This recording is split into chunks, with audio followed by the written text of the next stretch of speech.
మళ్ళీ ఒక్కసారి చెప్తున్నా మీడియా మిత్రుల ద్వారా చంద్రశేఖరరావు గారికి నేను సూటిగా సవాలు విసురుతున్నా. గోదావరి బంకంచెర్ల మీద పూర్తి స్థాయిలో చర్చ చేద్దాం.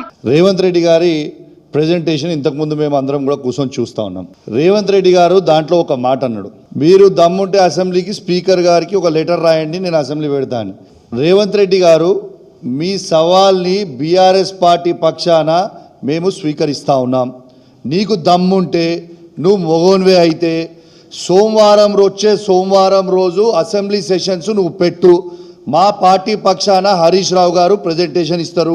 ఇక నీ పార్టీ పక్షాన నువ్వు ఇస్తావా, నీ ఆఫీసర్ ఇస్తారా, నీ ఇష్టం.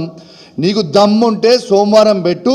సోమవారం రోజు స్పెషల్ సెషన్ కాల్ ఫర్ చేసి పెడితే ప్రజలు మొత్తం కూడా మేము చెప్పింది నిజమా, నువ్వు చెప్పింది నిజమా అనేది ప్రజలు మొత్తం కూడా చూస్తారు.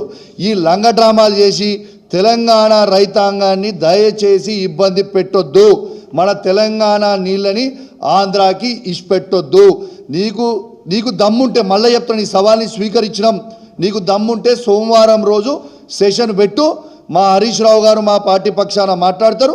మీ పార్టీ పక్షాన నువ్వు మాట్లాడుతావా, నీకు నాలెడ్జ్ లేకపోతే మీ ఆఫీసర్ మాట్లాడతారా, నీ ఇష్టం, మాట్లాడి చెప్పుడు. ప్రజలు మొత్తం కూడా ఇంటర్ అని కూడా ఈ సందర్భంగా తెలియజేస్తూ